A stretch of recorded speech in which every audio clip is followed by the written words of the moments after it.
Tell everybody your fighting name. Terrible Tina, the Intimidator. The Intimidator. The Intimidator. And she told us that she used to kickbox and kick guys' asses. And slap the dog shit out of them. Oh, and she married a serial killer. I did. It was quite a fun cab ride. Rock stars.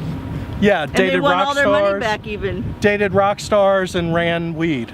Yeah, Johnny Unitas too, the football. And Johnny Unitas. Okay, can't forget that. Thank you, Tina. You're very welcome. All right.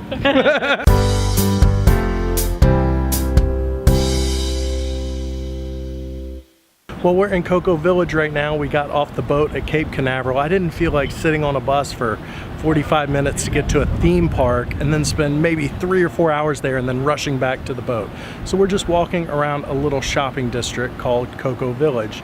I've already been in a store and been thrown out for whistling because it brought bad omens into the store.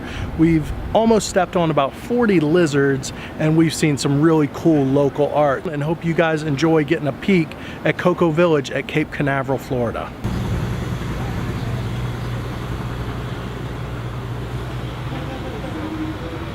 Hey, if you're ever in Cocoa Village, you gotta check out Carolyn Sealer's studio. I hope that's how you say it right. But it's a little typical art boutique. Well, at least it is on the outside. And then when you walk in, there's actually a table for artists to sit around and draw and collaborate and make art. And that's one thing you never see in these art galleries, is a place to actually make art. They're just selling art. And that's really cool. And if you keep watching, we're gonna talk to one of the artists that shows his stuff there and also participates in the art camps. And he started at 19 putting his stuff in the gallery, which I think is awesome.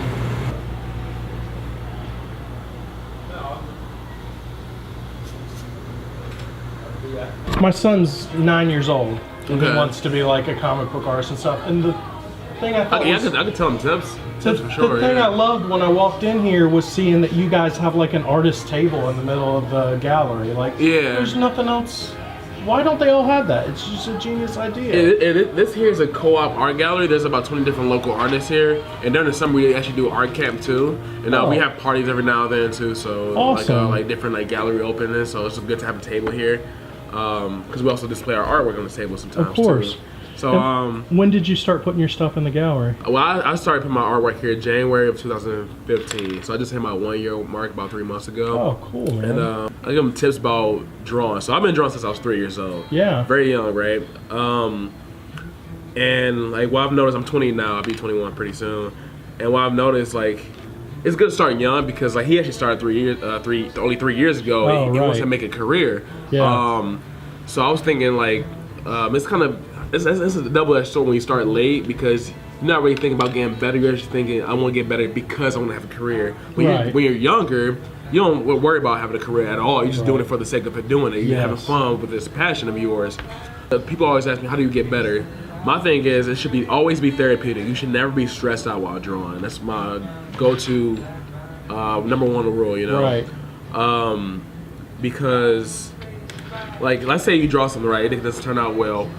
See what you've done bad about it, see what's wrong, and don't beat yourself up about it, and see how you could change it, or see what you could do to not do that mistake again. Right. Do the mistake again, it's not a big deal. You're going to get better. Yeah. It's impossible to do something for so long and not get better at it. I don't think that's ever happened. You know, you might get at least a little bit better. So do you have any place people can see your stuff online? Yes, my Instagram, that's where I post like 99% of my stuff, is Todd Reed Drawing. So if you just Google that, you can find all my information there. I'm also on Facebook, facebook.com/Todd Reed Drawings.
paying spending.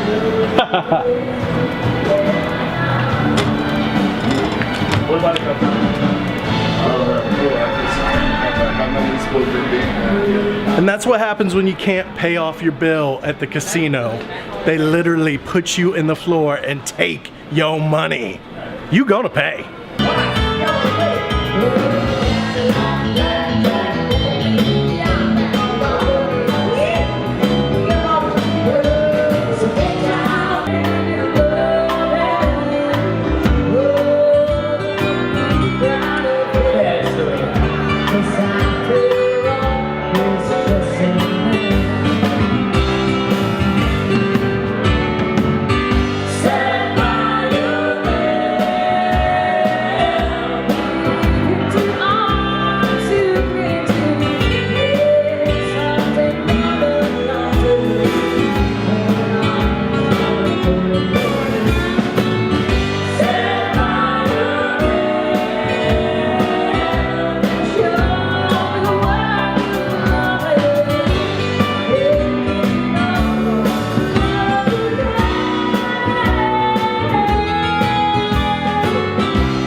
Before you ask a stupid question, people in the breakfast buffet, hey, where did you get the omelet? Well, I don't know, maybe that 6'4" Jamaican dude wearing a 3-foot white paper hat throwing fucking eggs in the air.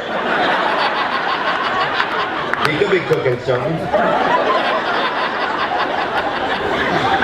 So today was our first shore excursion, and it was to someplace that wasn't so exciting. It was Port Canaveral, Florida. It might have been a little more exciting if I had gone on the Kennedy Space Center tour, but it was something like $40 to get there and $50 for the tour, and I just didn't want to tie up our whole day doing that one thing.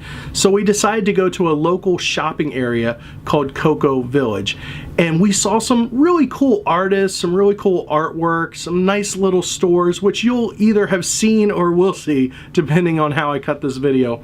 But what made the trip was our cab driver, Tiny Tina the Intimidator. She was excellent. She was a great storyteller, and she drove us all around the city, showing us all the sights. She told us crazy stories that I don't even know if they're true, but I want to believe them all. She talked about how she used to date Johnny Unitas.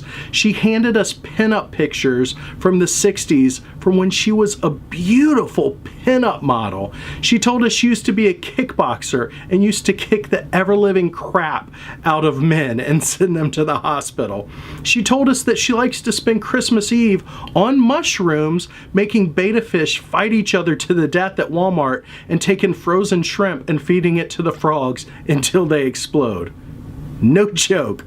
She also drove us by palm trees that she had cut down, I'm pretty sure illegally, because her and her brother carved tikis for the dumb tourists that will pay $450 for them.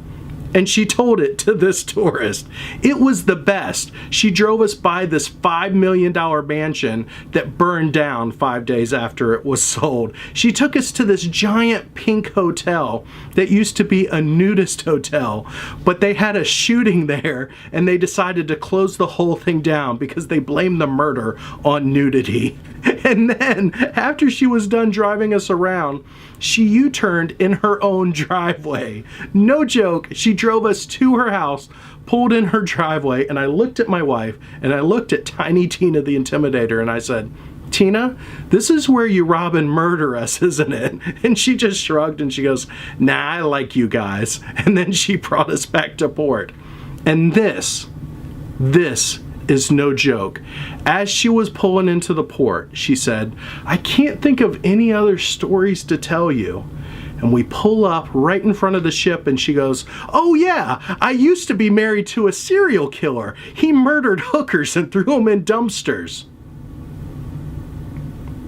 My wife and I, and the other couple that was in the cab, just stared at each other. I was like, Tina, this is your closer? I wanted to spend the rest of my trip with Tina. If I could have folded up Tiny Tina into my carry-on baggage, she would be in this room right now, still telling me awesome tales. So that just goes to show you it is not always about the destination. I will say it's rarely about the destination. It is about the journey. And I just want to say to Tiny Tina the Intimidator, if you ever see this, you made this journey for us. I will always remember Port Canaveral, Florida. Not for the fun I had walking around shops, not for the great fish meal I ate for lunch, but because of you and your awesome stories. Thank you. You made my day.